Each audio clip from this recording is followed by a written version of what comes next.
है 2 फरवरी को दोस्तों फिजिक्स का भौतिक विज्ञान का दोस्तों आप सभी को यहाँ पे 150 प्लस ऑब्जेक्टिव बताने वाला हूँ, जहाँ से आप लोग को 35 क्वेश्चंस हूबहू देखने को मिलेंगे। मतलब 70 क्वेश्चंस में आपको 35 ही क्वेश्चंस बनाने हैं, ठीक है। तो वीडियो को अंत तक जरूर देखिएगा, एक एक प्रश्न इंपॉर्टेंट होगा दोस्तों। जितने भी क्वेश्चंस मैं यहाँ पे बता रहा हूँ 150 क्वेश्चन, वो सारे इंपॉर्टेंट और वायरल है दोस्तों। और ये सभी क्वेश्चन आप सभी के एग्जाम्स में पूछे जाने वाले हैं, ठीक है। मैं 35 ही बोल रहा हूँ क्योंकि आपको 70 में 35 ही बनाने हैं, ठीक है। टोटल आपको 70 रहेंगे ऑब्जेक्टिव, जिसमें से 35 का जवाब देना है। 20 रहेंगे लघु उत्तरीय, जिसमें से आपको 10 का जवाब देना है। 6 आपको दीर्घ उत्तरीय रहेंगे, जिसमें से 3 का जवाब देना है। टोटल पूर्णांक रहेंगे 70, क्योंकि 30 मार्क्स का आप लोग का प्रैक्टिकल होता है दोस्तों। और टोटल समय दिया जाएगा 3 घंटे 15 मिनट। तो चलिए एक एक चीज यहाँ पे क्वेश्चन मैं जितने भी बता रहा हूँ सारे के सारे इंपॉर्टेंट है। वीडियो को लाइक कर लीजिए दोस्तों, चैनल को सब्सक्राइब करके बेल आइकन को प्रेस कर देना, ताकि इसी तरीके से नए वीडियोज लेकर आऊँगा नोटिफिकेशन आपको मिल जाया करेगा, ठीक है। सभी सब्जेक्ट का लेकर आने वाला हूँ, इसलिए चैनल पर बने रहना, चैनल को सब्सक्राइब कर लीजिएगा। तो चलिए यहाँ पे हम लोग स्टार्ट करते हैं दोस्तों। वीडियो को अंत तक जरूर देखिएगा, एक एक प्रश्न इंपॉर्टेंट है और ये सारे वायरल है, ठीक है। तो चलिए हम लोग यहाँ पे भौतिक विज्ञान का फिजिक्स का 2 फरवरी को आने वाले क्वेश्चन हम लोग यहाँ पे करते हैं। चमकता है, बहुत ही शानदार प्रश्न है दोस्तों, पिछले साल ही और रिपीटेड प्रश्न है ये सारे, कई बार देखने को मिलेंगे। तो चलिए पहला प्रश्न का आंसर यहाँ पे, किस कारण से वायु का बुलबुला जो है चमकता है, वो होता है TIR। TIR का मतलब होता है टोटल इंटरनल रिफ्लेक्शन, ठीक है ना। पूर्ण आंतरिक परावर्तन होता है। तो ऑप्शन नंबर क्या हो जाएगा, सी हो जाएगा। TIR याद रखिएगा, ठीक है। तो किस कारण से वायु का बुलबुला जो है पानी में चमकता हुआ नजर आता है, वो होता है आपका दोस्तों पूर्ण आंतरिक परावर्तन, ठीक है। चलिए अगला प्रश्न देख लेते हैं। और ये इसी में पूछा जाता है कि जो पानी में सिक्का रखा हुआ था, वो ऊपर जो है ना उठा हुआ प्रतीत होता है, ठीक है ना। तब वो हो जाएगा अपवर्तन के कारण, ठीक है। चलिए अगला देख लेते हैं कि दो समानांतर दर्पण के बीच, देखो यहाँ पे कहा गया कि दर्पण के बीच रखी गई एक वस्तु की प्रतिबिंब। तो दो समानांतर, मान लो कि ये दो समानांतर रेखा है, इसके बीच अगर कोई हम लोग वस्तु रखेंगे ना, तो देखो कितने प्रतिबिंब बनेंगे पता भी है, अनंत बनेंगे। कितने बनेंगे, अनंत, इनफाइनाइट बनेगा। ऑप्शन नंबर क्या हो जाएगा, 2 का डी। समझ में आ रही ना। दो समानांतर दर्पणों के बीच जो है अनंत प्रतिबिंब बन सकते हैं एक वस्तु का। अगला है कि मीटर सेतु की जो तार बनी होती है, मीटर ब्रिज का जो वायर बना होता है, वो किसका बना होता है, तांबा का, स्टील का, मैग्नीज का, या फिर लोहा का। तो सही उत्तर हो जाएगा दोस्तों मैग्नीन का। क्या हो जाएगा, मैग्नीन का। 3 का सही उत्तर सी करेक्ट हो जाएगी। पूछा गया प्रश्न था दोस्तों, याद रखिएगा, ऑप्शन नंबर 3 का सी। चलिए 4th नंबर देखते हैं, थोड़ा सा फास्ट हम लोग करते हैं। यदि समरूप विद्युत एक्स अक्ष की दिशा में है तो समविभवी होगा। बहुत ही शानदार प्रश्न है दोस्तों, मैंने आप लोग को पिछले वीडियो में बताया था ये चीज़, ठीक है ना। जब एक्स अक्ष रहेगा तो वाई जेड मारना है। जब वाई अक्ष रहेगा तो ये आपका हो जाएगा एक्स जेड। और जब आपको जेड अक्ष रहेगा दोस्तों, तो वो हो जाएगा आपका एक्स वाई। मतलब जो आपको दिया है ना एक्स अक्ष, तो उसको हटा के बाकी ये वाला आंसर हो जाएगी। यहाँ पे देखो एक्स जेड है, तो इसका मतलब वाई अक्ष का ये समीकरण है। और ये आपका अगर एक्स वाई इसमें जेड नहीं, तो ये जेड अक्ष का यहाँ पे समविभव है। तो यहाँ पे सही उत्तर 4 का सी। देखिए इस तरह के प्रश्न आपको 1 नंबर फिक्स है। 5 नंबर देखते हैं कि संधारित्रों के समानांतर संयोजन में जो राशि प्रत्येक संधारित्र के लिए समान रहती है, वह क्या कहलाता है। तो वह होता है दोस्तों आपका पोटेंशियल डिफरेंस। पोटेंशियल डिफरेंस दोस्तों सभी यहाँ पे देखो, समांतर संयोजन में जो राशि संधारित्र के लिए समान रहती है, वो होता है आपका पोटेंशियल डिफरेंस। तो ऑप्शन नंबर क्या हो जाएगा, 5 का सी। नेक्स्ट देख लेते हैं 6 नंबर। कहा गया है कि किसी माध्यम की अपेक्षिक परावैद्युतांक एप्सिलॉन नोट आर का जो मान होता है दोस्तों, वो होता है आपका एप्सिलॉन अपॉन एप्सिलॉन नोट। क्या होता है, epsilon upon epsilon note. Option number 6 का सी ये फार्मूला है दोस्तों, याद रखिएगा। अगला प्रश्न बच्चे कि इलेक्ट्रॉन का जो विशिष्ट आवेश होता है, देखो इलेक्ट्रॉन का जो स्पेसिफिक चार्ज होती है, काफ़ी इंपॉर्टेंट प्रश्न है, याद रख लीजिएगा। इलेक्ट्रॉन का जो विशिष्ट या फिर स्पेसिफिक चार्ज जो होती है, वो होता है 1.8 गुने 10 के पावर 11 कूलम्ब पर केजी। क्या होता है, कूलम्ब पर केजी। तो ऑप्शन नंबर क्या हो, सी के साथ चलना है, ठीक है ना, कूलम्ब पर केजी। ऑप्शन नंबर 7 का सी। अगला देखते हैं 8 नंबर। कहा गया कि पृष्ठीय आवेश घनत्व का एसआई मात्रक जो होता है वो कितना होता है। देखिए पृष्ठीय आवेश घनत्व का जो एसआई मात्रक होता है दोस्तों, वो होता है आपका कूलम्ब पर मीटर स्क्वायर। क्या होता है, देखो कूलम्ब पर मीटर स्क्वायर होती है। तो ऑप्शन नंबर किसके साथ चलेंगे, ऑप्शन नंबर डी के साथ चलेंगे, ठीक है। कूलम्ब देखो कूलम्ब गुने 1 में मीटर स्क्वायर होता है। तो ऑप्शन नंबर क्या हो जाएगा, इसी को हम लोग लिख सकते हैं coulomb per metre square. Option number D. अगला देख लेते हैं कि एप्सिलॉन नोट का मान क्या होता है। देखिए इसका जो कांस्टेंट वैल्यू होता है एप्सिलॉन नोट का, तो एप्सिलॉन नोट का जो मान होती है दोस्तों, वो होता है 8.85 गुने 10 के पावर -12 एफ पर मीटर, ठीक है ना। ऑप्शन नंबर ए के साथ चलना है। ये कांस्टेंट वैल्यू है, नियतांक होती है ना, एप्सिलॉन नॉट का मान यहाँ पे कांस्टेंट होता है। अगला है कि आवेश Q से R दूरी पर विद्युतीय तीव्रता के मान के लिए निम्नलिखित में से कौन सा सही है यहाँ पे। तो देखिए फार्मूला होता है दोस्तों यहाँ पे विद्युतीय तीव्रता का, इंटेंसिटी का, ठीक है ना। आवेश अगर Q से R दूरी पर दिया हो तो ये होता है 1/4 पाई एप्सिलॉन नॉट, ये कांस्टेंट वैल्यू होता है 1/4 पाई, उसके बाद होता है इंटू Q/R²। तो ये आप लोग याद रख लीजिएगा दोस्तों, डायरेक्टली प्रोपोर्शनल होता है दोस्तों 1/R² के, ठीक है। ये वाला सूत्र आप लोग याद रख लीजिएगा, आपको आसानी से क्वेश्चन बन जाएंगे। तो ऑप्शन नंबर क्या हो जाएगा 10 का यहाँ पे बी करेक्ट हो जाएगी। चलिए अगला प्रश्न देखते हैं हम लोग। 11 नंबर कहा गया है कि किसी गोलीय पृष्ठ के अंदर यदि +Q आवेश रख दिया जाता है तो संपूर्ण पृष्ठ से निकलने वाला विद्युत फ्लक्स के लिए निम्नलिखित में से कौन सा सही है। तो विद्युत फ्लक्स का यहाँ पे पूछा गया है, यदि उसमें हम लोग Q चार्ज रख दे प्लस वाला में, ठीक है ना, तो विद्युतीय फ्लक्स का जो मान हो जाएगा दोस्तों वो क्या हो जाएगा। तो सही उत्तर हो जाएगा यहाँ पे Q/एप्सिलॉन नॉट, क्या हो जाएगा Q/एप्सिलॉन नॉट। ये भी आपको यहाँ पे फार्मूला ही है, ऑप्शन नंबर बी के साथ चलेंगे। चलिए 12 नंबर देख लेते हैं, थोड़ा सा फास्ट करते हैं हम लोग दोस्तों, ताकि आपको काफ़ी सारे क्वेश्चंस का प्रैक्टिस हो सके। अगला है कि आवेशित संधारित्र पर संग्राहक पट्टिका और संघनक पट्टिका के आवेशों का जो योग होता है वो होता है 0 के बराबर, क्या होता है 0 और 0 होती है। तो ऑप्शन नंबर 12 का ए। चलिए 13 नंबर देख लेते हैं कि आवेश का बीमा, देखिए आवेश का डायमेंशन, बहुत ही शानदार प्रश्न है। देखिए आवेश का जो बीमा होता है वो 80 होता है, क्या होता है 80। ऑप्शन नंबर ए के साथ चलाएंगे। अगला है कि निम्नलिखित में से किस राशि का मात्रक वोल्ट पर मीटर होता है। देखिए वोल्ट पर जो मीटर होती है ना, ये किसका मात्रक होता है, किस राशि का मात्रक होता है। विद्युतीय फ्लक्स, विद्युतीय विभव, विद्युतीय धारिता या फिर विद्युतीय क्षेत्र। तो सही उत्तर हो जाएगा विद्युतीय क्षेत्र। इलेक्ट्रिक फील्ड का जो है मात्रक होता है आपका वोल्ट पर मीटर, ऑप्शन नंबर डी। अगला है कि दो समान धारिता C वाले संधारित्र को समांतर क्रम में जोड़ने पर उसकी समतुल्य धारिता जो होती है वो क्या होती है। धारिता है ना, समांतर क्रम में जोड़ा गया है ना, तो ये हो जाएगा आपका C+C बराबर क्या हो जाएगा 2C के बराबर। जब यही श्रेणी क्रम में रहता तो उल्टा होता है ना धारिता में, तो सही उत्तर यहाँ पे 15 का तो ए हो जाएगा, ठीक है ना। अगर यही रहता आपको श्रेणी क्रम में दोस्तों, श्रेणी क्रम में अगर रहता तो इसको हम लोग क्या करते हैं ना 1/C इक्विवेलेंट निकालते हैं, 1/C प्लस 1/C के फॉर्म में, ठीक है। तो ये हो जाएगा 2/C हो जाता है ये, ठीक है। तो C इक्विवेलेंट जो हो जाता है ये होता है C/2। तो ये होता है आपका श्रेणी क्रम में। अगला देख लेते हैं 15 का सही उत्तर यहाँ पे क्या हो जाएगा, ए जो है यहाँ पे करेक्ट हो जाएगी 2C, समांतर क्रम वाला है तब। और 16 नंबर है कि म्यू अपवर्तनांक तथा ए प्रिज्म वाले, एक प्रिज्म कोण वाले पतले प्रिज्म का, देखो यहाँ से ये सिर्फ देख लो कि एक पतले प्रिज्म का न्यूनतम विचलन कोण जो होता है, कई बार मैंने आप लोग को बता रखा है कि μ-1 इंटू में ए होता है, क्या होता है μ-1 इंटू ए होता है। तो देख लेते हैं ऑप्शन नंबर यहाँ पे बी में है, करेक्ट हो जाएगी। बहुत ही शानदार प्रश्न है 16 का बी। 17 देख लेते हैं, कहा गया कि सूर्य के प्रकाश का वर्णक्रम जो होता है क्या होता है। देखिए सूर्य के प्रकाश का वर्णक्रम जो है कंटिन्यूअस होता है, मतलब सतत होता है। तो 17 का सही उत्तर क्या हो जाएगा ए करेक्ट हो जाएगा सतत। 18 नंबर है कि सामान्य समायोजन के लिए खगोलीय दूरदर्शक की आवर्धन क्षमता जो होती है वो कितनी होती है। देखिए सामान्य समायोजन के लिए खगोलीय दूरदर्शक की जो आवर्धन क्षमता होती है वो कितना होता है दोस्तों, तो होता है -F0/Fe होती है, ठीक है। तो सही उत्तर किसके साथ चलेंगे हम लोग, ए के साथ चलेंगे, 18 का ए। रटते चलिए दोस्तों, काफ़ी इंपॉर्टेंट क्वेश्चन है ये सारे, आप सभी के एग्जाम्स में सीधे देखने को मिलेंगे। किसका अपवर्तनांक सबसे अधिक होता है, ये तो कई बार देखने को मिलेंगे दोस्तों। सबसे ज़्यादा होता है डायमंड का, हीरा का 2.42 के लगभग होती है, ठीक है ना, अप्रोक्स होता है। तो ऑप्शन नंबर किसके साथ चलेंगे, डी के साथ, डायमंड। अगला देख लेते हैं दोस्तों, कहा गया है कि फ्रिंज की, देखो क्या क्या कहा गया है कि फ्रिंज की चौड़ाई के लिए निम्नलिखित में से कौन सा सूत्र सही है। देखिए फ्रिंज विड्थ का जो सूत्र होता है दोस्तों, ये होता है बीटा बराबर d λ/d, क्या होता है d λ/d, जो ऑप्शन नंबर आपका ए में है यही करेक्ट हो जाती है। तो 20 का सही उत्तर क्या हो जाएगा ए। अगला प्रश्न है कि एक प्रकाश वर्ष, देखिए सबसे पहले जानते हैं एक प्रकाश वर्ष किसका मात्रक होती है। तो ये दूरी का मात्रक है, और दूरी का बड़ा मात्रक होता है, ठीक है ना, बड़ा मात्रक होती है ये। पारसेक भी होता है।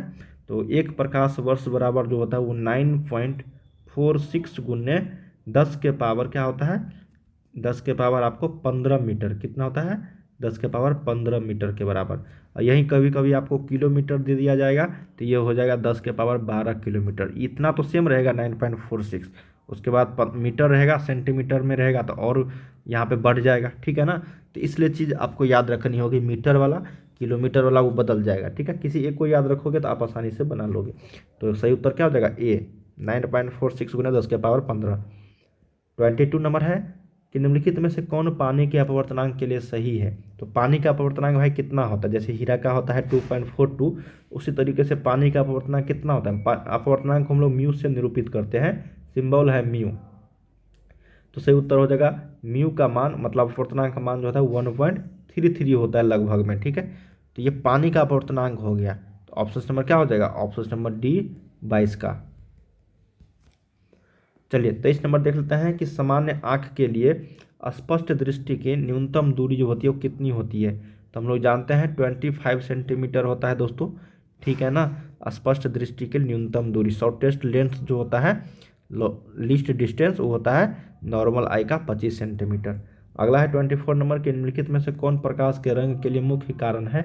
तो प्रकाश के रंग के लिए जो मुख्य कारण यहाँ पे बताया गया, तरंग दैर्ध्य, वेग, कला या फिर आयाम, तो वो होता है दोस्तों आपका तरंग दैर्ध्य, मतलब वेवलेंथ कहलाता है। तो ऑप्शन नंबर 24 का क्या हो जाएगा ए, प्रकाश के रंग के लिए मुख्य कारण वेवलेंथ को माना जाता है।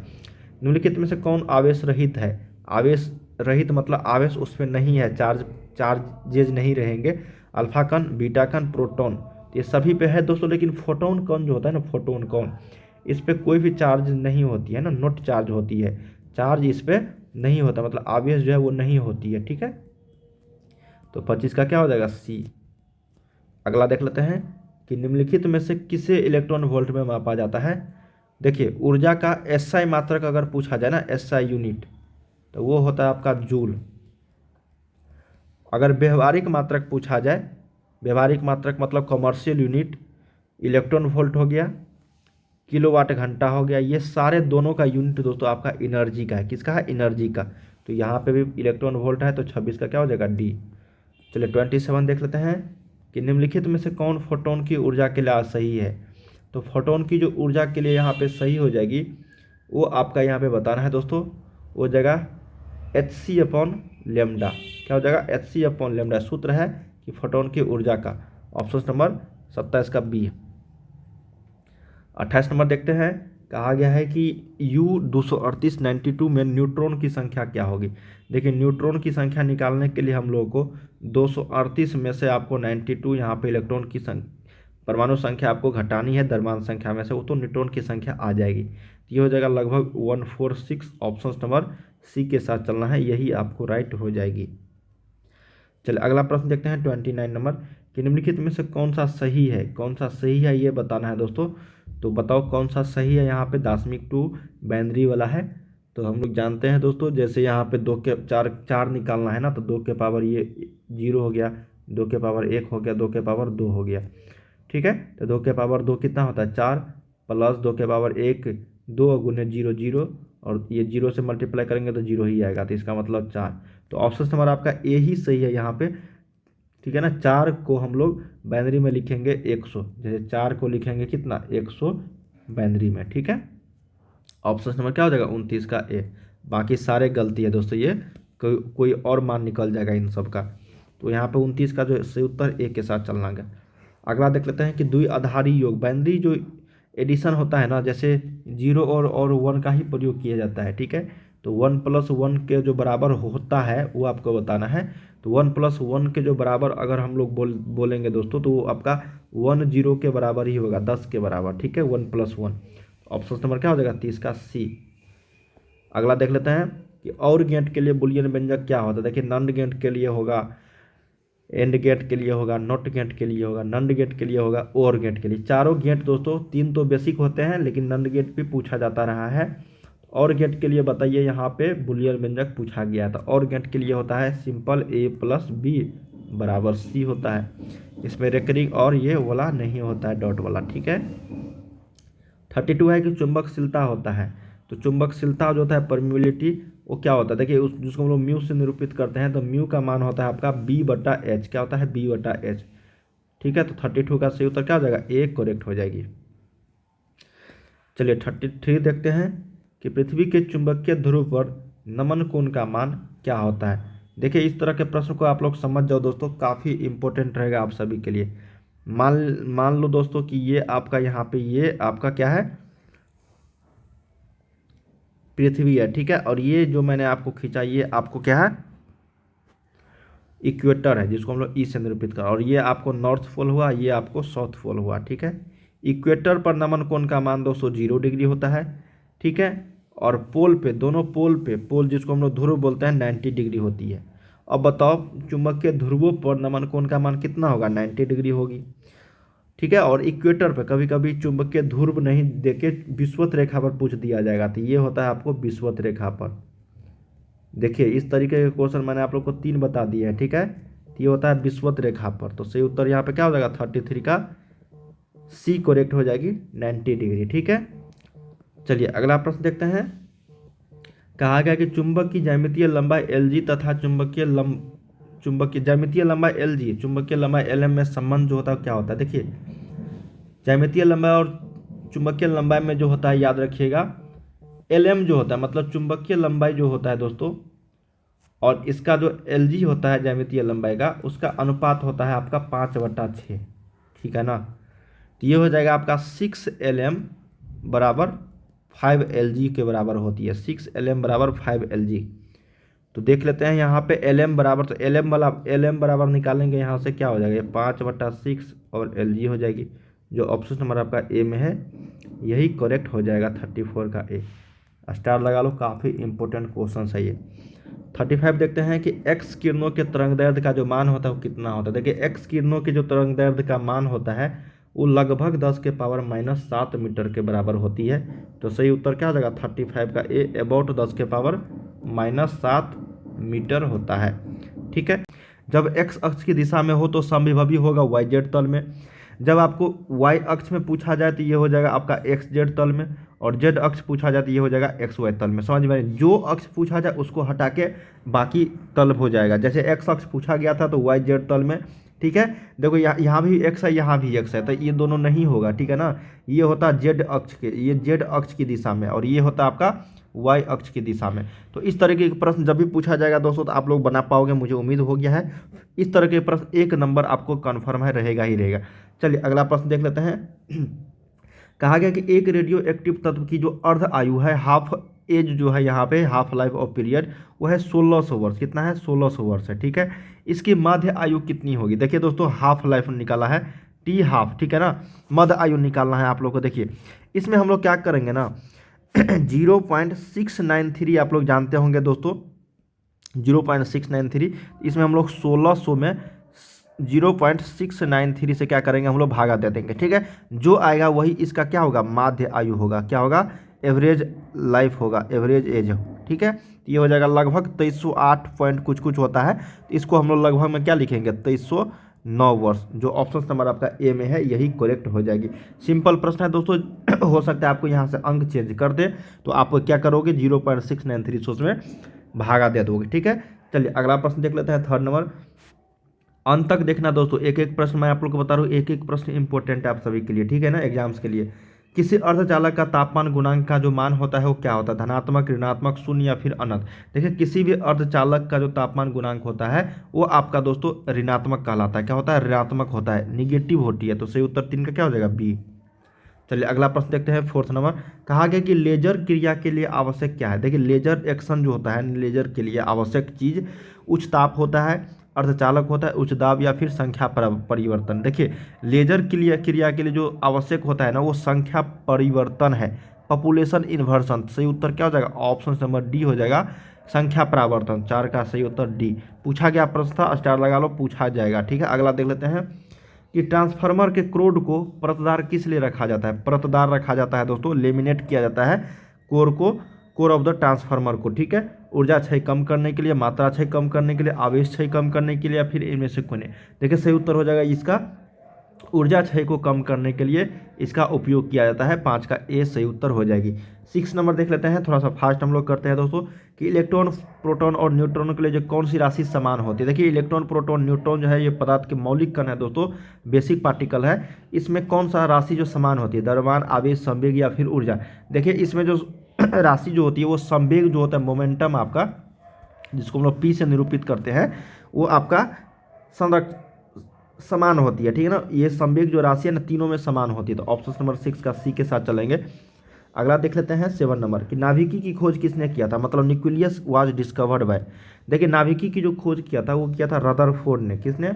रदरफोर्ड ने, ठीक है ना। ऑप्शन नंबर 7 का सी। 8 नंबर देख लेते हैं, कि निम्नलिखित में से कौन सा कण विद्युतीय एवं चुंबकीय क्षेत्र एक साथ एक ही समय पर एक ही समय रहने पर अचर वेग से किया जा सकता है। कौन सा कण ऐसा है जो विद्युतीय एवं चुंबकीय क्षेत्र दोनों को एक ही साथ एक ही समय रहने पर अचर वेग से प्राप्त जो है वो किया जा सकता है। यही प्रश्न है ना, इलेक्ट्रॉन, प्रोटॉन, फोटोन या फिर सभी। तो सही उत्तर हो जाएगा आपका फोटोन। क्या हो जाएगा? 8 का सी के साथ चलना है, फोटोन।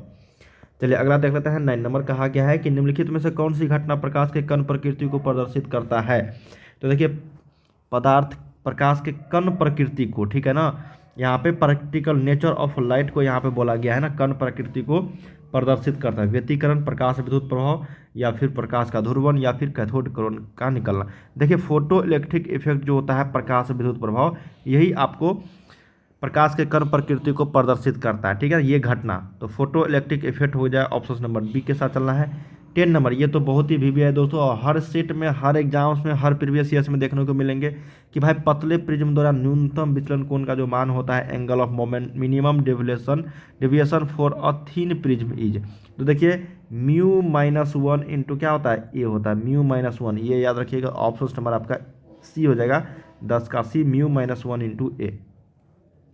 11 नंबर है कि कांच के समानांतर सतह की पट्टी का फोकस दूरी जो होती है कितनी होती है। देखिए focal length of parallel sided glass slab is अनंत। क्या होता है यहाँ पे? अनंत होती है, इनफाइनाइट होती है। तो ऑप्शन नंबर 11 का भी बी सही उत्तर हो जाएगी।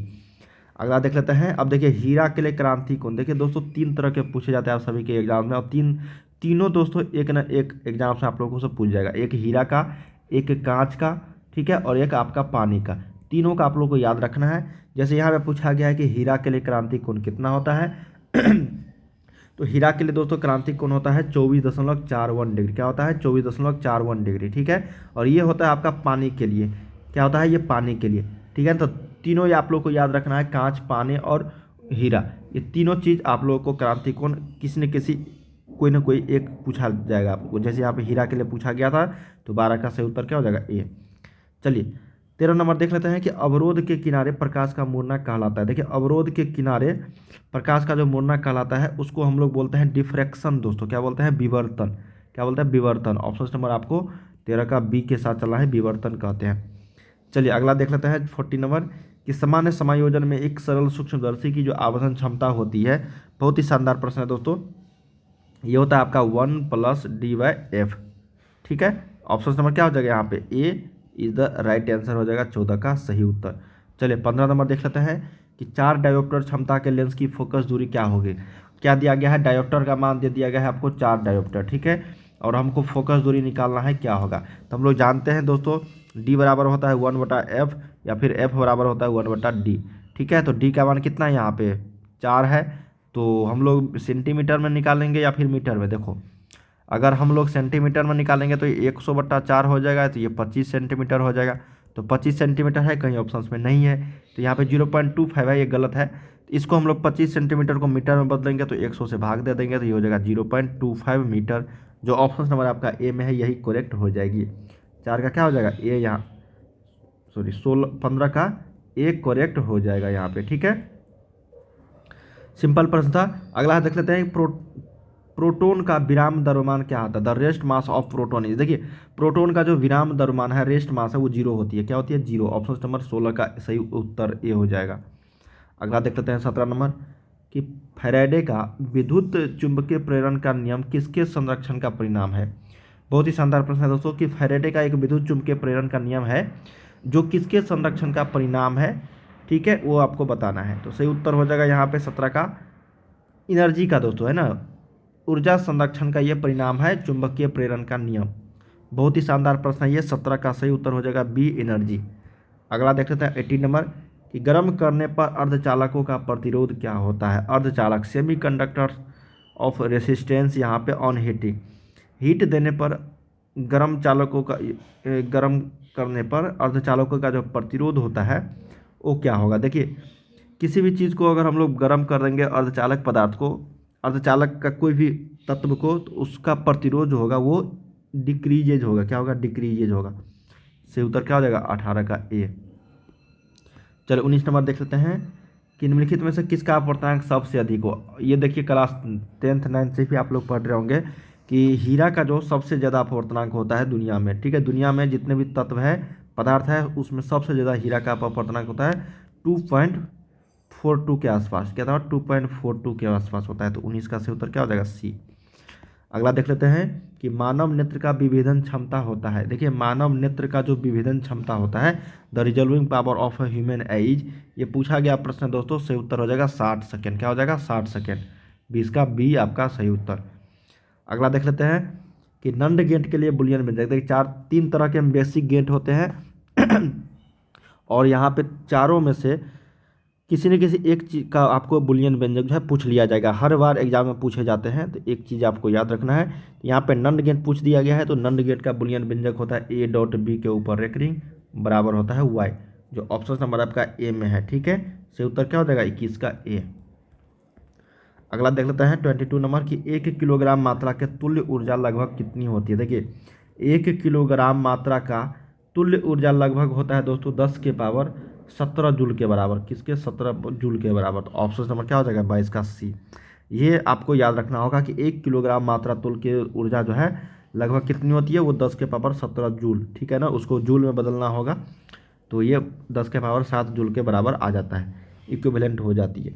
23 नंबर है कि सूर्य की ऊर्जा का क्या कारण है। देखिए सूर्य की ऊर्जा का जो कारण है वो नाभिकीय संलयन है दोस्तों।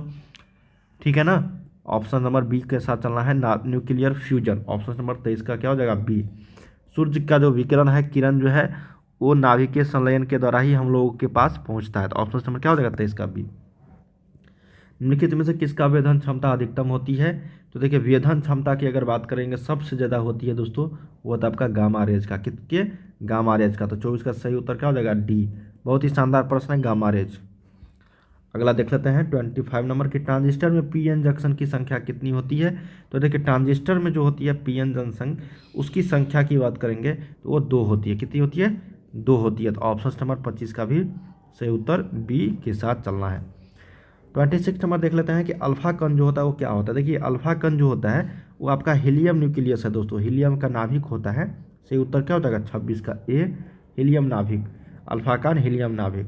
अगला देख लेते हैं 27 नंबर कि उत्सर्जित फोटो इलेक्ट्रॉन की ऊर्जा निर्भर करती है किस पे। देखिए उत्सर्जित फोटो इलेक्ट्रॉन की जो ऊर्जा निर्भर करती है वो निर्भर करती है प्रकाश के वेवलेंथ पे। ठीक है ना, वेवलेंथ ऑफ लाइट, प्रकाश के तरंग दैर्ध्य पे उत्सर्जित फोटो इलेक्ट्रॉन की ऊर्जा निर्भर करती है। तो 27 का सही उत्तर क्या हो जाएगा? ए।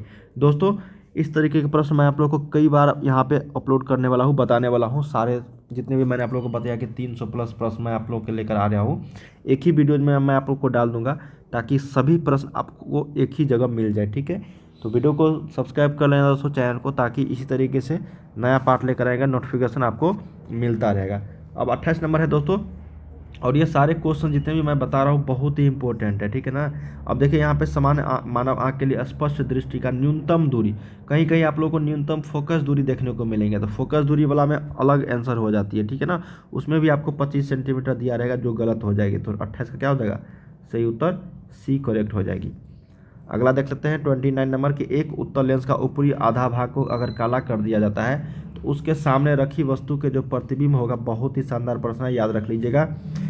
जब भी इस तरह के प्रश्न उत्तल लेंस को, मान लो कि ये उत्तल लेंस है, इसके आधे भाग को अगर काले रंग से हम लोग यहाँ पे काले रंग से अगर इसको क्या किया, घेर दिया, आधा भाग को काला कर दिया गया है, तो उसके सामने रखी वस्तु के जो प्रतिबिंब होगा ना, वो क्या होगा? उसकी तीव्रता घटेगी, इंटेंसिटी जो है उसकी रिड्यूसेज होगी। तो सही उत्तर क्या हो जाएगा? 29 का सी करेक्ट हो जाएगी। तीव्रता जो है घटेगी, आकार से कोई फर्क नहीं इसको नहीं पड़ेगा। ठीक है, तीव्रता जो है वो घटेगी सिर्फ।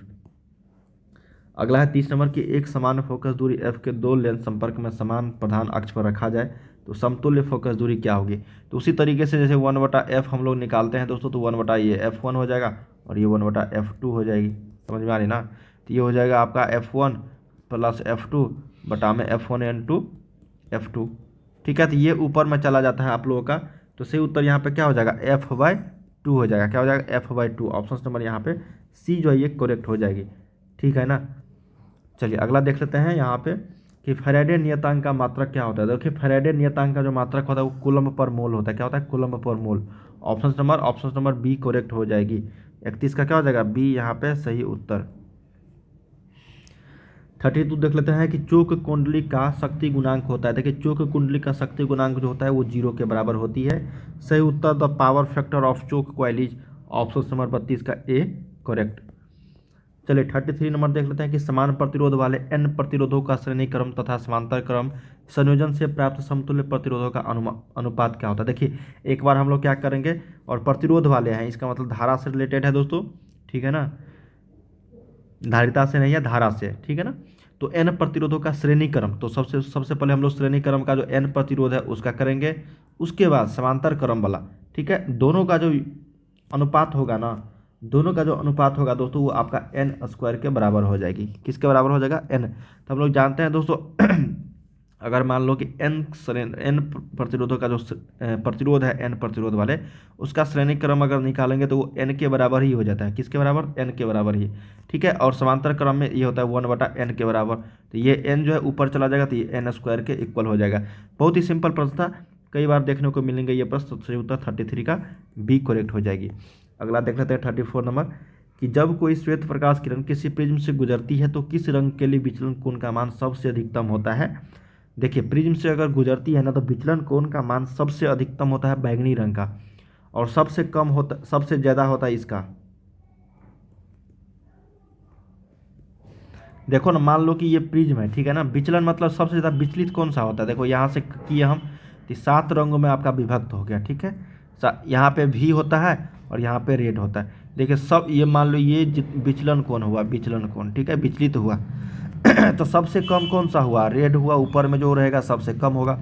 सबसे नीचे कौन सा होगा, बैंगनी होगा। तो ऑप्शन नंबर किसके साथ चलेंगे 34 का बी सही उत्तर। 35 देख लेते हैं कि दो उत्तल लेंस परस्पर संपर्क में है तो समतुल्य लेंस जो होगा वो क्या होगा। देखिए जब दो उत्तल लेंस परस्पर संपर्क में है तब भी समतुल्य लेंस इसका जो है उत्तल ही होगा, कन्वेक्स ही होगा। ठीक है, तो ऑप्शन नंबर क्या हो जाएगा बी करेक्ट हो जाएगा। मान लो कि ये उत्तल लेंस है आपका और साथ में इसका की जो दिशा होती है वो क्या होती है। देखिए विद्युत चुंबकीय तरंग के जो संचरण की दिशा होती है दोस्तों याद रखिएगा ई क्रॉस बी वेक्टर के समानांतर होता है, पैरेलल होता है। ई क्रॉस बी वेक्टर जो ऑप्शन नंबर डी में है यही करेक्ट हो जाएगी, एक का डी। देखिए याद रखिएगा parallel to E cross B, बहुत ही भिन्न प्रश्न है, स्टार लगा लो 100% ये रहेंगे। अगला देखते हैं सेकेंड नंबर के किसी इलेक्ट्रॉन के आवेश का जो मान होता है वो कितना होता है। देखिए the value of charge of an electron, electron पर दोस्तों कितना चार्ज होता है यही पूछा गया है। तो ये होता है 1.6 गुने 10 के पावर माइनस क्या होता है 19 कूलम। क्या होता है दोस्तों -19 कूलम। ठीक है ना, तो ऑप्शन नंबर यहाँ पे क्या हो जाएगा बी करेक्ट हो जाएगी। ठीक है, -1.6 होता है लेकिन प्लस यहाँ पे सभी में ऑप्शन नंबर आपका क्या हो जाएगा बी करेक्ट हो जाएगा। यही किसी इलेक्ट्रॉन के आवेश का जो मान होता है, 2 का बी। ये भी प्रश्न पूछा जाता रहा है। सबके थर्ड नंबर प्रश्न देखते हैं कि प्लांक नियतांक का जो बीमा होती है। देखिए एक एक प्रश्न इंपॉर्टेंट है, अंत तक सभी देखना, वीडियोज को अंत तक सभी देखना, एक एक प्रश्न रट लो। ठीक है ना, बहुत ही भिविया है। प्लांक नियतांक की जो बीमा होती है, प्लांक कांस्टेंट की जो बीमा डायमेंशन होती है वो आप लोगों से पूछा गया है। तो ये होता है आपका ml2 t के पावर -1 जो ऑप्शन नंबर आपका ए में है, याद रख लीजिए। चलिए फोर्थ नंबर देखते हैं, समय कम है इसलिए थोड़ा सा हम लोग फास्ट करते हैं। अब निम्नलिखित में से अल्फा कण के लिए कौन सा सही है। तो देखिए अल्फा कण के लिए जो सही है यहाँ पे वो हो जाएगा दोस्तों आपका 2 प्रोटॉन और 2 न्यूट्रॉन। ऑप्शन नंबर यहाँ पे क्या हो जाएगा 4 का बी, 2 प्रोटॉन और 2 न्यूट्रॉन अल्फा कण के लिए सही है। ठीक है ना, तो चलिए अल्फा पार्टिकल 2 प्रोटॉन और 2 न्यूट्रॉन। अगला है 5 नंबर कि कैथोड किरणें जो समूह होती है वो क्या होते हैं। देखिए कैथोड किरणें के जो समूह होते हैं ना वो होते हैं आपका दोस्तों इलेक्ट्रॉनों के, क्या होता है इलेक्ट्रॉनों के समूह होता है कैथोड। तो ऑप्शन नंबर क्या हो जाएगा 5 का 1 करेक्ट हो जाएगी। बहुत ही शानदार प्रश्न है ये। चलिए 6 नंबर देख लेते हैं कि निम्नलिखित में से किर्चहॉफ के प्रथम नियम से में संरक्षित रहता है। देखिए कंजर्व जो रहता है किर्चहॉफ से फर्स्ट लॉ में कौन सा रहता है, ऊर्जा रहता है, संवेग रहता है, आवेश रहता है या फिर द्रव्यमान रहता है। तो सही उत्तर हो जाएगा आपका आवेश रहता है, ठीक है ना। क्या रहता है किर्चहॉफ के प्रथम लॉ में फर्स्ट लॉ में जो कंजर्व रहता है संरक्षित रहता है वो होता है दोस्तों आपका चार्ज। क्या होता है, चार्ज रहता है। तो ऑप्शन नंबर 6 का बी।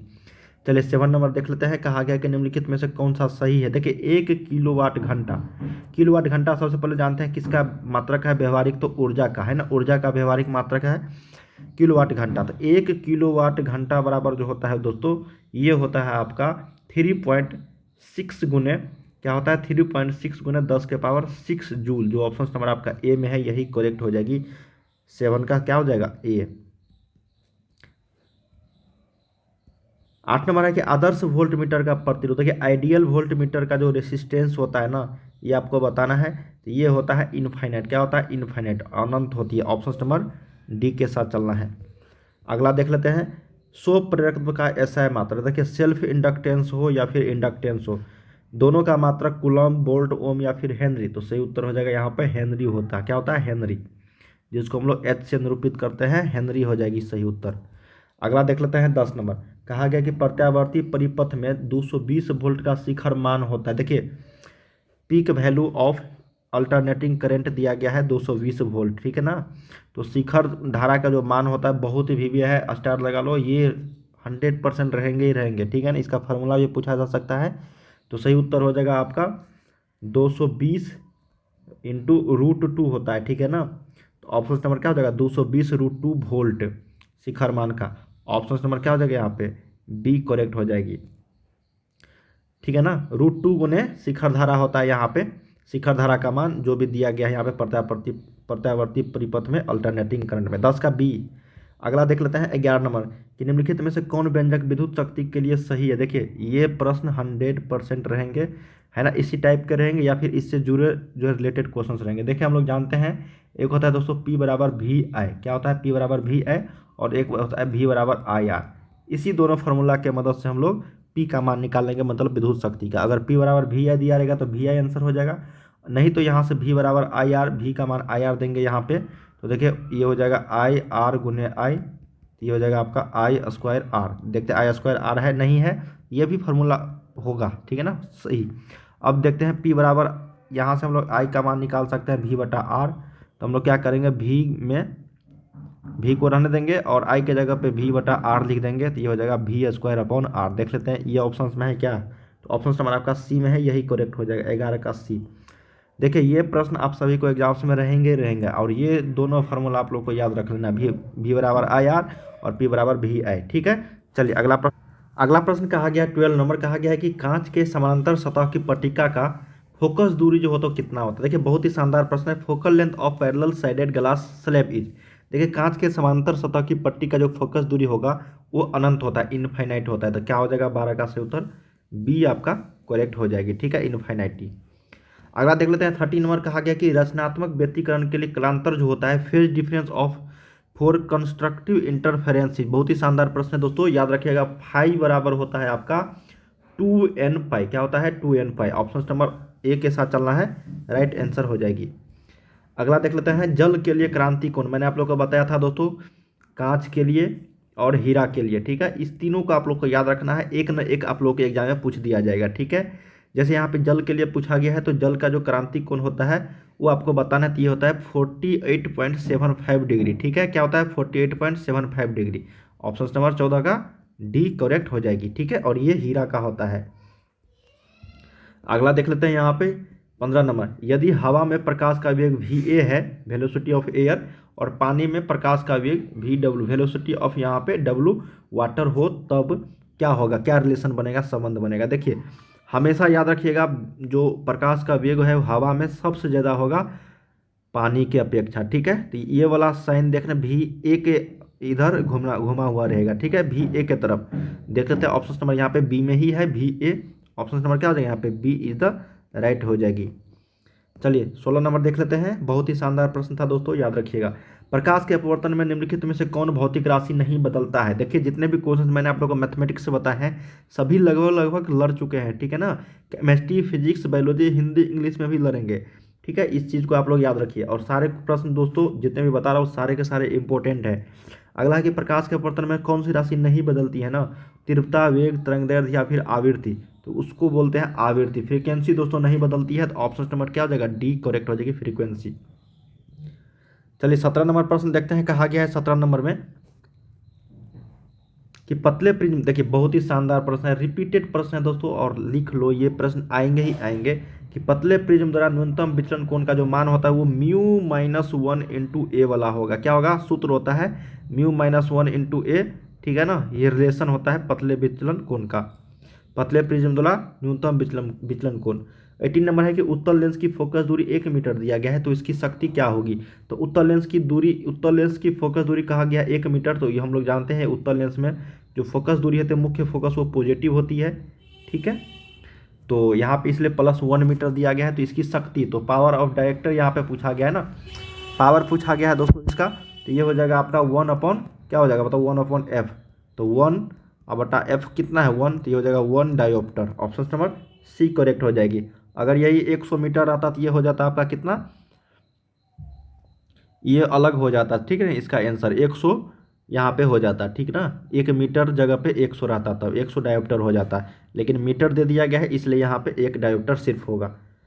अगला है कि हाइड्रोजन वर्णक्रम की कौन सी श्रेणी दृश्य भाग में पड़ती है। बहुत ही शानदार प्रश्न है। हाइड्रोजन वर्णक्रम की कौन सी श्रेणी दृश्य भाग में पड़ती है, तो उसका नाम है बामर सीरीज। क्या है, बामर सीरीज। अगला देख लेते हैं 20 नंबर, कहा गया कि किसी ऊंचाई ट्रांसफार्मर में यदि प्राइमरी और सेकेंडरी कुंडली में क्रमशः N1 और N2 लपेटे हैं तब। देखो ये क्वेश्चन कई बार प्रश्न पूछ दिया गया है, हमेशा याद रखना। सेकेंडरी जो है वो प्राइमरी से बड़ा होता है, क्या होता है, ज़्यादा होता है। N2 जो है यहाँ पे ग्रेटर देन N1 होगा, तो 20 का सही उत्तर क्या हो जाएगा, यहाँ पे बी करेक्ट हो जाएगी। चलिए 21 नंबर देख लेते हैं, द्विआधारी योग के लिए निम्नलिखित में से कौन सा सही नहीं है। देखिए सही पूछ दिया जाता है, इसलिए आंसर क्वेश्चंस को अच्छे तरीके से पढ़ना सीखो, ठीक है ना। क्या कहा गया है कि द्विआधारी योग के लिए निम्नलिखित में से कौन सा सही नहीं है। 0 + 0 0, 0 + 1 1, और यहाँ पे देखो 1 + 0 1 सही है, और 1 + 1 यहाँ पे देखो क्या कहा गया 10 होगा, जो यहाँ पे एक ही दिया गया है, तो ये आपका डी जो है 21 का ये गलत है, ठीक है। क्या हो जाएगा, डी गलत है, ठीक है ना। ऑप्शन नंबर 21 का डी गलत है। अगला देख लेते हैं यहाँ पे 22 नंबर की निम्नलिखित में से कौन सा सही है। देखिए बाइनरी टू डेसिमल कई बार मैंने बताया आप सभी को, तो देख लेते हैं कौन सा यहाँ पे सही उत्तर हो जाएगा, ठीक है। तो देखिए इसको अगर मान लो कि 2 के पावर 0 लिखते हैं, 2 के पावर 1, 2 के पावर 2, तो ये हो जाएगा 4, उसके बाद 4 2 6, और ये 2 के पावर 0 1 होगा, तो ये 4 2 6 1 7, यही उत्तर हो जाएगा 22 का सही उत्तर। क्या हो जाएगा, एक करेक्ट हो जाएगी। क्या हो जाएगा, एक करेक्ट हो जाएगी। देखिए ना बाइनरी टू डेसिमल हम लोगों ने सीखा है ना, 2 के पावर 0, 2 के पावर 1, 2 के पावर 2, इसके बाद मल्टीप्लाई कर देंगे, 2 के पावर 2 4 होगा, 4 × 1, फिर प्लस 2 के पावर 1 2 × 1, फिर 2 के पावर 0 1 × 1, तो कितना हो जाएगा 7 ना। आता है ना बाइनरी टू डेसिमल, नहीं आता है तो सीख लो, 2 मार्क्स के प्रश्न पूछे जाएंगे। अगला देख लेते हैं 23 नंबर की 1 इलेक्ट्रॉन वोल्ट के बराबर होता है। देखिए 1 इलेक्ट्रॉन वोल्ट किसका मात्रक है, तो एनर्जी का पूछा जाता है बहुत बार। 1 इलेक्ट्रॉन वोल्ट जो होता है वो आपका होता है 1.6 × 10⁻⁻19 जूल के बराबर। ऑप्शन नंबर 1 के साथ चलना है। 1 टेस्ला का मान क्या होता है। देखिए 1 टेस्ला बराबर जो होता है वो होता है दोस्तों, आपको बताना है 1 वेबर प्रति मीटर स्क्वायर होती है, ठीक है। ऑप्शन नंबर क्या हो जाएगा यहाँ पे, बी करेक्ट हो जाएगा। कई बार देखने को मिलेंगे 1 वेबर पर मीटर स्क्वायर को हम क्या बोलते हैं, 1 टेस्ला बोलते हैं। अब देखो ये प्रश्न मैंने बताया है कि 1 किलोवाट आवर, रिपीटेड प्रश्न है दोस्तों। 3.6 × 10⁻6 जूल, 100% याद कर लो कि यही आएंगे। ऑप्शन नंबर यहाँ पे 25 का सी करेक्ट हो जाएगी। अगला देख लेते हैं 26 नंबर के, विभव मापी से निम्नलिखित में से कौन मापा जाता है। सेल का ईएमएफ मापते हैं, सेल का ईएमएफ किससे मापते हैं हम लोग, विभव मापी से, पोटेंशियोमीटर से मापते हैं। Option number C. अगला देख लेते हैं कि प्रतिरोध के लिए निम्नलिखित में से कौन सा संबंध सही है। प्रतिरोधकता होता है, कभी कभी प्रतिरोधकता दे दिया जाएगा, ठीक है ना। तो जिसको प्रतिरोधकता अगर पूछा दिया जाए तो ये होता है RA/L हो जाएगा, ठीक है। अगर रेसिस्टेंस पूछा जाए तो ये हो जाएगा ρL/A, जो ऑप्शन नंबर आपका बी में है यही करेक्ट हो जाएगी इस ऑप्शन का, इस प्रश्न का आंसर, ठीक है। प्रतिरोध के लिए। यहीं अगर प्रतिरोधकता दे दिया जाएगा तब आपका आंसर जो है अलग हो जाएगी, ये हो जाएगा तब, ठीक है। ये प्रतिरोधकता के लिए है, रेसिस्टिविटी के लिए। समझ में आ रही है ना बात। अगला है यहाँ पे 28 नंबर की निम्नलिखित में से कौन सा संबंध सही है। तो 1 एम्पियर बराबर होता है 10 के पावर 3 मिली एम्पियर। बहुत ही शानदार प्रश्न है, याद रख लीजिएगा, ठीक है। और 1 मिली एम्पियर बराबर कितना होगा बताओ, 10 के पावर -3 एम्पियर। समझ में आ रही है ना, उल्टा 10 के पावर क्या हो जाएगा -3। बहुत ही शानदार प्रश्न है, पूछा जाता रहा है, याद रखिएगा। एक करेक्ट हो जाएगी यहाँ पे। अगला देख लेते हैं कि एप्सिलॉन नॉट के बराबर मान, ये कांस्टेंट वैल्यू है एप्सिलॉन नॉट का, इसका जो मान होता है कांस्टेंट वैल्यू ये होता है 8.854 गुने 10 के पावर -12, ठीक है, कूलम स्क्वायर पर न्यूटन मीटर स्क्वायर। जो ऑप्शन नंबर आपका सी में है, ये कांस्टेंट वैल्यू है, नियतांक होता है, ये तो याद रखना होगा, ऑप्शन नंबर सी। अब इलेक्ट्रॉन पर आवेश कितना होता है, देखिए -1.6 गुने 10 के पावर -19 कूलम होती है ना। देख लेते हैं किस ऑप्शन नंबर यहाँ पे डी में है, ठीक है। बहुत ही सिंपल प्रश्न था ये तो सभी को याद होना चाहिए। अगला है कि द्विआधारी संख्या का दार्शनिक संख्या निम्नलिखित में से कौन सा है। देखिए द्विआधारी संख्या यहाँ पे पूछा गया ना, तो 1 1 1 1 0 है, तो 2 के पावर 0, 2 के पावर 1, 2 के पावर 2, 2 के पावर 3 और 2 के पावर यहाँ पे 4। तो 2 के पावर 4 कितना होता है, 16 होता है, प्लस 2 के पावर 8 कितना, 2 के पावर 3 कितना होता है, 8 होता है। दो हम डायरेक्ट मल्टीप्लाई कर रहे हैं, 16 गुने 1 16 ही होगा, 8 गुने 1 8 ही होगा, 2 दूनी 4, 4 गुने 1 4 प्लस 2 और ये 0 हो जाएगा, क्योंकि 0 से मल्टीप्लाई करेंगे तो 0। तो 16 8 24, 24 4 28, 28 2 30, तो 30 10। ऑप्शन नंबर यहाँ पे बी जो है ये करेक्ट हो जाएगी। देखिए मैंने आप लोग को बताया 2 से 3 मार्क्स अगर चाहिए तो आज भी समय है, द्विआधारी संख्या से दार्शनिक और दार्शनिक से द्विआधारी संख्या सीख लो, 3 मार्क्स के पूछे जाते हैं, ठीक। और मैंने आप लोग को बता भी दिया नॉर गेट का बुलियन व्यंजक क्या होता है। देखिए नॉर गेट का अगर बुलियन व्यंजक पूछा जाएगा दोस्तों तो ये हो जाएगा आपका y बराबर a प्लस बी के ऊपर रेकरिंग। ऑप्शन नंबर सी के साथ चलना है 32 का। अगला देख लेते हैं कि मूल अवस्था में हाइड्रोजन परमाणु की जो ऊर्जा होती है वो कितनी होती है। देखिए मूल अवस्था में हाइड्रोजन परमाणु की जो ऊर्जा होती है दोस्तों, वो होता है आपका दोस्तों -13.6 इलेक्ट्रॉन वोल्ट। जो ऑप्शन नंबर आपका डी में है यही करेक्ट हो जाएगी। अगला देख लेते हैं 34 नंबर। कहा गया है कि अल्फा कण जो होता है वो हीलियम नाभिक होता है। बहुत ही सिंपल और रिपीटेड प्रश्न है, 34 का सी। चलिए 35 नंबर देखते हैं। यहाँ पे तेजी से चलने वाले इलेक्ट्रॉन जो होता है वो बीटा किरणें होती है दोस्तों, बीटा पार्टिकल्स होती है, बीटा रेज होती है, जिसको हम लोग यहाँ पे ऑप्शन नंबर बी करेक्ट हो जाएगी 35 का। तो दोस्तों हम लोगों ने यहाँ पे टोटल जो क्वेश्चंस किया है 1 से 35 तक किए हैं टोटल। मैंने आप लोग को बताया कई, इसका वैल्यू नियतांक जो है ना इसका ये आपको बताना है। देखिए प्लांक नियतांक का जो मान होता है वो 6.626 गुने 10 के पावर -34 जूल सेकेंड होता है, ठीक है। तो याद रखिएगा ऑप्शन नंबर यहाँ पे एक का क्या हो जाएगा, सी। देखिए ये प्रश्न प्लांक नियतांक से रिलेटेड था और प्लांक नियतांक का जो मान होता है वो कांस्टेंट यहाँ पे वैल्यू जो पूछा गया है ये अक्सर पूछा जाता रहा है प्रीवियस ईयर्स में। तो सही उत्तर क्या हो जाएगा, 1 का सी। चलिए थोड़ा सा फास्ट करते हैं, समय आप लोगों के पास कम, और मैं आप लोगों को यहाँ पे लघु और दीर्घवृत्तीय प्रश्न भी देने वाला हूँ रात में, तो ठीक है ना। चैनल को सब्सक्राइब करके रखना ताकि आप लोगों को मिल सके। चलिए सेकेंड नंबर प्रश्न है कि रेडियो एक्टिविटी के लिए निम्नलिखित में से कौन उपयुक्त नहीं है। देखिए नाभिकीय घटना उपयुक्त है, परमाणुविक घटना भी उपयुक्त है, स्वतः स्फूर्त घटना भी, लेकिन प्राकृतिक घटना जो है ना ये रेडियो एक्टिविटी के लिए उपयुक्त नहीं है दोस्तों। तो सही उत्तर क्या हो जाएगा, 2 का यहाँ पे बी। याद रखिएगा नेचुरल फिनोमेना जो है ये आपका उपयुक्त नहीं है रेडियो एक्टिविटी के लिए। थर्ड नंबर प्रश्न देखते हैं कि निम्नलिखित में से कौन श्रेणी पराबैंगनी परिसर में है। Which of the following series is in ultra violet region. देखिए लाइमन सीरीज, पास्चन, बामर या फिर ब्रैकेट। तो सही उत्तर हो जाएगा 3 का ए। लाइमन सीरीज जो होता है ना वो पराबैंगनी परिसर में होती है, ठीक है ना, अल्ट्रा वायलेट रीजन में। तो ऑप्शन नंबर लाइमन सीरीज हो जाएगी 3 का ए। चलिए फोर्थ नंबर देखते हैं कि चांदी का कार्यफलन जो होता है कितना होता है। देखिए बहुत ही भी प्रश्न है, चांदी का the work function of silver is, ठीक है। तो चांदी का जो वर्क फलन होता है ये होता है आपका 4.7 इलेक्ट्रॉन वोल्ट के बराबर, ठीक है। ऑप्शन नंबर क्या हो जाएगा, डी करेक्ट हो जाएगी। अगला देखते हैं 5 नंबर कि अवरोध के किनारों से प्रकाश का मुड़ना क्या कहलाता है। देखिए रिपीटेड प्रश्न है दोस्तों और कई बार देखने को मिलेंगे। अवरोध के किनारों से प्रकाश का मुड़ना जो कहलाता है उसको हम लोग डिफ्रैक्शन बोलते हैं, डिफ्रैक्शन याद रखिएगा इंग्लिश में, जिसको हम लोग विवर्तन बोलते हैं हिंदी में, ठीक है। ऑप्शन नंबर क्या हो जाएगा, 5 का बी। दोस्तों 70 ऑब्जेक्टिव रहेंगे जिसमें से सिर्फ और सिर्फ आपको 35 का जवाब देना है, ठीक है। जिस पे आप लोगों को लगता है कि नहीं बनेगा उसको छोड़ते चले जाना है, और 70 में आसानी से 35 आप बना के लेकर आ सकते हो, ठीक है, जैसे आज आप लोगों ने किया है मैथमेटिक्स में, उसी तरीके से। अगला है कि किस रंग के प्रकाश के लिए कांच का अपवर्तनांक सबसे अधिक होता है। देखिए कांच का अपवर्तनांक जो सबसे अधिक होता है दोस्तों वो है आपका बैंगनी, और सबसे कम जो होता है वो होता है आपका लाल का। ठीक है, तो याद रखिएगा ऑप्शन नंबर यहाँ पे क्या हो जाएगा, बी करेक्ट हो जाएगी 6 का। चलिए 7 नंबर देखते हैं यहाँ पे कि इंद्रधनुष के निर्माण के लिए निम्नलिखित में से प्रकाश की कौन सी घटना सही है। इंद्रधनुष, देखिए इंद्रधनुष के लिए दोस्तों डिस्पर्सन मतलब वर्ण विक्षेपण होना जरूरी है। ऑप्शन नंबर क्या हो जाएगा, सी। क्या हो जाएगा यहाँ पे 7 का सी हो जाएगा, वर्ण विक्षेपण होना जरूरी है इंद्रधनुष के लिए। समझ में आ रही ना, 7 का ऑप्शन नंबर सी करेक्ट हो जाएगी। चलिए 8 नंबर देख लेते हैं, सामान्य आँख के लिए स्पष्ट दृष्टि की न्यूनतम दूरी। बहुत ही भव्य प्रश्न है, रिपीटेड प्रश्न है दोस्तों। 25 सेंटीमीटर आप लोग 9th 10th 11th 12th सभी क्लास में पढ़ लिए होंगे। ठीक है, ऑप्शन नंबर डी। अगला है कि प्रकाशिक तंतु का मूल सिद्धांत क्या है। देखिए प्रकाशिक तंतु का अगर मूल सिद्धांत पूछा जाएगा तो ये होता है आपका पूर्ण आंतरिक परावर्तन के द्वारा। ऑप्शन नंबर किसके साथ चलना है, डी के साथ, पूर्ण आंतरिक परावर्तन। अगला देखते हैं 10 नंबर, कहा गया कि दो संपर्कित उत्तल लेंसों का समतुल्य लेंस जो होता है। देखिए दो संपर्कित उत्तल लेंस कहा गया है ना, उत्तल लेंस ही होगा। क्या होगा, उत्तल लेंस ही।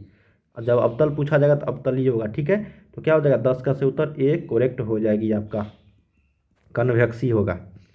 चलिए 11 नंबर देख लेते हैं, कहा गया कि हीरा का क्रांति कोण। देखिए क्रांति कोण दोस्तों मैंने आप लोगों को कई बार बताया है कि कांच का पढ़ लो, ठीक है ना, पानी का पढ़ लो मतलब जल का पढ़ लो, ठीक है ना। तीन तीन ही होता है और तीन ही पूछा जाता है आप लोगों के एग्जाम्स में, हालांकि बोर्ड लेवल के बारे में बात कर रहा हूँ।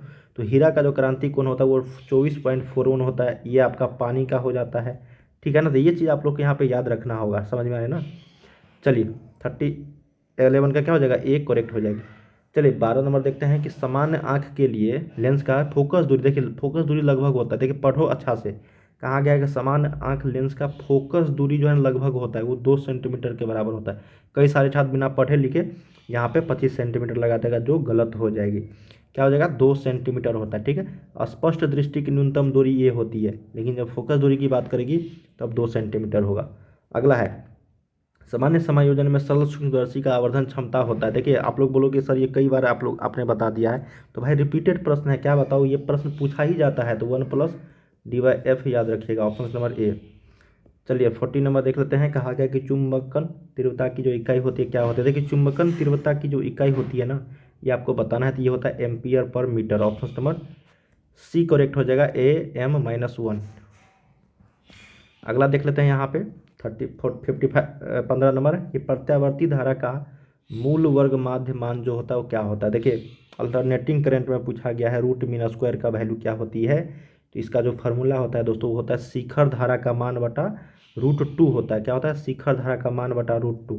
अगर शिखर धारा का मान पूछा जाएगा तो √2 गुने RMS हो जाएगा। ठीक है, तो ये दोनों प्रश्न आप लोगों को बता दिया मैंने। ये शिखर धारा का ये फार्मूला हो गया और ये मूल वर्ग माध्य मान का हो गया। तो option number C peak current बटा √2। अब ये क्वेश्चन बताने वाला है क्या, देखो कई बार मैंने आप लोगों को बता रखा है कि इस 6 LM बराबर याद रखना, 6 LM बराबर याद रखना 5 LG। क्या रखना है, 6 LM बराबर आपको 5 LG मान याद रखना है। ठीक है, या फिर LM बटा में LG बटा में 5/6 याद रखना है। ठीक है, इससे इस पे आधारित क्वेश्चन जो है यही पूछे जाते हैं चुंबकीय लंबाई और ज्यामितीय लंबाई में। तो ऑप्शन नंबर किसके साथ चलना है, ए के साथ। देखो ना 6 LM बराबर 5 LG, ये जाएगा इधर तो ये बन जाएगा ना 5 LG बराबर 6 LM। ठीक है, बहुत ही शानदार प्रश्न है, मुफ्त के नंबर है, हर साल पूछा जाता है। अगला है कि चुंबकीय फ्लक्स का मात्रक क्या होता है। देखिए चुंबकीय फ्लक्स का अगर मात्रक पूछा जाएगा तो ये आपका होता है दोस्तों वेबर। क्या होता है, वेबर होता है। ऑप्शन नंबर डी के साथ चलना है, जिसको हम लोग WB से निरूपित करते हैं। अगला देख लेते हैं यहाँ पे 18 नंबर कि विद्युत परिपथ की शक्ति होती है। देखिए कई बार मैंने आप लोग को बता रखा है दोस्तों, P बराबर एक होता है VI और V बराबर IR वाले फार्मूला से निकाल लो इसको, C बराबर V² बटा R हो जाएगी ये। ठीक है, ऑप्शन नंबर सी के साथ चलना है, सोल्व करोगे तो। 19 नंबर है कि किरचॉफ के बिंदु नियम में निम्नलिखित में से कौन भौतिक राशि संरक्षित रहती है। तो वो होता है आपका दोस्तों आवेश। क्या होता है, आवेश होता। 19 का से उत्तर क्या हो जाएगा, बी करेक्ट हो जाएगी, चार्ज। अगला देख लेते हैं कि एक तार का विशिष्ट प्रतिरोध निर्भर करता है किस पे। तो देखिए एक तार का जो विशिष्ट प्रतिरोध होता है वो निर्भर करता है आपका नेचर ऑफ मटेरियल, मतलब पदार्थ की प्रकृति पर निर्भर करती है। तो ऑप्शन नंबर डी के साथ चलना है, 20 का क्या हो जाएगा, डी। 21 नंबर देखते हैं कि गैल्वेनोमीटर का प्रतिरोध जी है और वोल्टमीटर का प्रतिरोध भी है, तो उसके बीच में आपको रिलेशन बताना है। तो 21 का सही उत्तर हो जाएगा आपका, हमेशा याद रखिएगा वोल्टमीटर का प्रतिरोध गैल्वेनोमीटर का प्रतिरोध से बड़ा होगा, मतलब ज़्यादा होगा। तो ऑप्शन नंबर किसका साथ चलना है, ए के साथ। वोल्टमीटर का प्रतिरोध हमेशा बड़ा होगा किससे, गैल्वेनोमीटर के प्रतिरोध से। तो ऑप्शन नंबर किसके साथ चलना है हम लोग को, ए के साथ यहाँ पे चलना है। अगला प्रश्न देख लेते हैं 22 नंबर। कहा गया है आपको दोस्तों कि विद्युत क्षेत्र ई और विद्युत विभव भी के बीच निम्नलिखित में से कौन सा रिलेशन सही है। मतलब ई वेक्टर और यहाँ पे आपको विद्युत विभव में बताना है कि कौन सा रिलेशन सही है। तो ई बराबर होता है आपका minus D V upon D R. क्या होता है, minus D V upon D R. याद रखिएगा ऑप्शन नंबर ए के साथ चलना है। ये फार्मूला है, रिलेशन है विद्युत क्षेत्र और विद्युत विभव के बीच। ऑप्शन नंबर 22 का ए सही उत्तर हो जाएगी। 23 नंबर है कि निम्नलिखित में से किसकी वेधन क्षमता महत्तम होती है। Which of the following has maximum penetrating power. तो ये होता है गामा रेज, मतलब गामा किरणें की सबसे ज़्यादा भेदन क्षमता होती है, पेंट्रेटिंग पावर होती है, महत्तम होती है। अगला देख लेते हैं कि एन टाइप के अर्धचालक में मुख्य धारा वाहक जो होते हैं क्या होते हैं। देखिए 24 का जो है एन टाइप के अर्धचालक में मुख्य धारा वाहक। देखिए एन टाइप और पी टाइप पूछा जाता है। एन टाइप में आपको इलेक्ट्रॉन और पी टाइप में आपको क्या हो जाएगा, होल हो जाएगा, छिद्र हो जाएगा। ठीक है, दोनों आप लोग को याद रखना है। एन टाइप में इलेक्ट्रॉन और पी टाइप में होल छिद्र होता है। तो ऑप्शन नंबर क्या हो जाएगा, 24 का सी करेक्ट हो जाएगी। अगला देख लेते हैं, एक समान विद्युतीय क्षेत्र ई वेक्टर में एक द्विध्रुव को ई वेक्टर की दिशा से थीटा विक्षेपण में किया गया कार्य होता है। ये फार्मूला है डब्ल्यू बराबर पी ई इंटू होता है 1 माइनस कॉस थीटा होता है। क्या होता है, 1 माइनस कॉस थीटा। तो 25 का क्या हो जाएगा सही उत्तर, ऑप्शन नंबर ए के साथ चलना यहाँ पे सही उत्तर हो जाएगी। अगला देख लेते हैं 26 नंबर। कहा गया है कि भू तरंगों के लिए आवृत्ति जो होनी चाहिए कितनी होनी चाहिए। देखिए दोस्तों इसका आंसर कहीं कहीं आप लोगों को ये देखने को मिलेंगे। ठीक है, 10 के पावर 5 मेगा हर्ट्ज से अधिक। ठीक है, तो इसी को आंसर लेके चलते हैं हम लोग। 26 का यहाँ पे सही उत्तर क्या हो जाएगा, सी करेक्ट हो जाएगी, मोर देन 10 के पावर 5 मेगा हर्ट्ज। कभी कभी आप लोग को परास भी पूछ दिया जाएगा, तो उसको भी आप लोग याद रख लीजिएगा। ठीक है, चलिए 27 नंबर देख लेते हैं कि निम्नलिखित में से कौन विद्युतीय क्षेत्र से त्वरित नहीं होता है। तो विद्युतीय क्षेत्र से त्वरित नहीं होता है प्रोटॉन, न्यूट्रॉन या फिर इलेक्ट्रॉन या फिर अल्फा कण। तो वो होता है दोस्तों आपका न्यूट्रॉन। क्या होता है, न्यूट्रॉन। तो 27 का सही उत्तर क्या हो जाएगा, बी करेक्ट हो जाएगी। अगला देख लेते हैं कि दो परमाणुओं की परमाणु संख्या का अनुपात 1/27 है। त्रिज्याओं का अनुपात कुछ नहीं करना है, इसको रूट अंडर में डाल दो। 1 यहाँ पे क्या हो जाएगा बताओ, क्यूब में डाल दो। ठीक है, तो ये हो जाएगा 1 आपका 3। समझ में आ रहा है ना। जब नाभिकीय त्रिज्याओं का अनुपात दिया जाएगा और परमाणु संख्याओं का अनुपात पूछा जाएगा, तो 1/3 का क्या करो, क्यूब कर दो। तो 1 क्या हो जाएगा, ये 27 हो जाएगी। सिंपल प्रश्न होते हैं इस तरीके के। 28 का क्या हो जाएगा, ए यहाँ पे सही उत्तर। अगला देख लेते हैं 29 नंबर कि डी ब्रोगली वेवलेंथ क्या है। डी ब्रोगली वेवलेंथ एवं संवेग पी के बीच जो संबंध है वो आपको बताना है। तो ये होता है लेमडा बराबर एच बाय पी होता है। क्या बराबर, लेमडा बराबर एच बाय पी। जो ऑप्शन नंबर आपका बी में है यही करेक्ट हो जाएगी, डी ब्रोगली और संवेग के बीच रिलेशन। अगला है 30 नंबर की ट्रांसफार्मर का क्रोड जो बनता है किस लोहा से बनता है। नरम लोहा, कठोर लोहा, तांबा या फिर जस्ता। सही उत्तर हो जाएगा सॉफ्ट आयरन से, नरम लोहा से। ठीक है, तो इसका ए सही उत्तर हो जाएगी। चलिए 31 देख लेते हैं कि निम्नलिखित विद्युत चुंबकीय तरंगों में किसका तरंगदैर्घ्य सबसे कम होती है। देखिए निम्नलिखित विद्युत चुंबकीय तरंगों में जो सबसे कम तरंगदैर्घ्य जो होता है ना, वो आपको बताना है। तो वो होता है गामा रेज का। क्या होता है, गामा रेज का, गामा किरण। ऑप्शन नंबर 31 का सी। 32 देख लेते हैं कि ब्रूस्टर का नियम। ब्रूस्टर जो लॉ होते हैं, बहुत ही शानदार प्रश्न है दोस्तों। जो कि ब्रूस्टर का जो नियम होता है म्यू बराबर 10 होता है। क्या होता है, म्यू बराबर 10 ऑप्शन नंबर सी के साथ चलना है। 33 देख लेते हैं कि पानी तथा कांच का अपवर्तनांक कितना दिया गया है, एवं दोनों का दिया गया है, पानी का और कांच का। कांच से पानी में, देखिए यहाँ पे कहा है कांच से पानी में, कभी कभी देगा पानी से कांच में। ठीक है, तो कांच से पानी में जाती हुई एक प्रकाश किरण के लिए क्रांति कोण का जो मान होगा वो कितना होगा। देखिए होता है साइन इनवर्स पानी का अपवर्तनांक और यहाँ पे कांच का अपवर्तनांक दिया गया है ना। तो हम लोग क्या करेंगे दोस्तों, यहाँ पे सबसे पहले पानी का अपवर्तनांक देखेंगे। कांच से पानी में जा रहा है ना, तो पानी का अपवर्तनांक 3/2 बट्टा में 4 यहाँ पे 3 हो जाएगा। ठीक है, क्या हो जाएगा 3 मतलब पानी का अपवर्तनांक बट्टा में कांच का अपवर्तनांक। कांच से पानी में जाती हुई एक प्रकाश किरण के लिए क्रांतिक कोण का जो मान होगा यही होगा। ठीक है, तो ये हो जाएगा आपका, देखो ये आपका हर में है तो ये ऊपर चला जाएगा। ठीक है, तो ये हो जाएगा साइन इनवर्स 3×3/2×4। ठीक है, तो ये हो जाएगा आपका साइन इनवर्स 9/8। जो ऑप्शन नंबर आपका ए में है यही करेक्ट हो जाएगा 33 का। देखिए इस तरीके के प्रश्न आप लोगों को एक न एक प्रश्न देखने को मिलेंगे। ठीक है ना। तो साइन इनवर्स होता है क्रांतिक कोण में, तो साइन इनवर्स में पानी का अपवर्तनांक बटा में कांच का अपवर्तनांक कर देंगे, आंसर आप लोगों का आ जाएगा। ऑप्शन नंबर ए के साथ चलना है। 34 देख लेते हैं। नीचे दिए गए परिपथ खंड में ए तथा बी के बीच समतुल्य धारिता जो होगी वो कितनी होगी, ए और बी के बीच में बताया गया है। देखिए धारिता है दोस्तों, तो ये आपको किस मतलब दिया गया है, तो ये पैरेलल सीरीज में है। तो हम लोग जानते हैं धारिता में क्या होता है, जुट जाता है, तो ये 5 माइक्रोफैरेड हो जाएगा और यहाँ पे आपको एक 4 माइक्रोफैरेड है, और ये दोनों 4 और 5 जो है ये आपका श्रेणी क्रम में हो जाएगा। तो हम लोग 1/c इक्विवेलेंट जो निकालेंगे वो 1/5 प्लस 1/4 हो जाएगी। इसको हल करेंगे तो ये हो जाएगा 20 और ये 5 + 4 तो हो जाएगा 9/20। तो ये 1/c इक्विवेलेंट आया। तो हम लोग c इक्विवेलेंट जो निकालेंगे धारिता इक्विवेलेंट समतुल्य धारिता, तो ये उल्टा कर देंगे तो 20/9 माइक्रोफैराडे हो जाएगी, जो ऑप्शन नंबर आपका सी में है करेक्ट हो जाएगी। अगला प्रश्न देख लेते हैं कि 64 समरूप बूंदें जिनमें प्रत्येक की धारिता 5 माइक्रोफैराडे है मिलकर एक बड़ा बूंद बनाती है, तो बड़े बूंद की जो धारिता होगी वो कितनी होगी। कई बार मैंने बता रखा है दोस्तों, इस प्रश्न को 2 से 3 मार्क्स में पूछा जाना चाहिए था, लेकिन बिहार बोर्ड जब भी पूछाता है तो 1 मार्क्स में पूछता है सेम प्रश्न बिना किसी अंक चेंज किए हुए। तो याद रखेगा 20 माइक्रोफैराड इज सही उत्तर हो जाएगा यहाँ पे। ठीक है, तो दोस्तों हम लोगों ने यहाँ पे जितने भी क्वेश्चंस मैंने आप लोगों को बताए थे सारे हम लोगों ने यहाँ पे कर रखे हैं। ठीक है, अगले वीडियो में मिलते हैं हम लोग अगले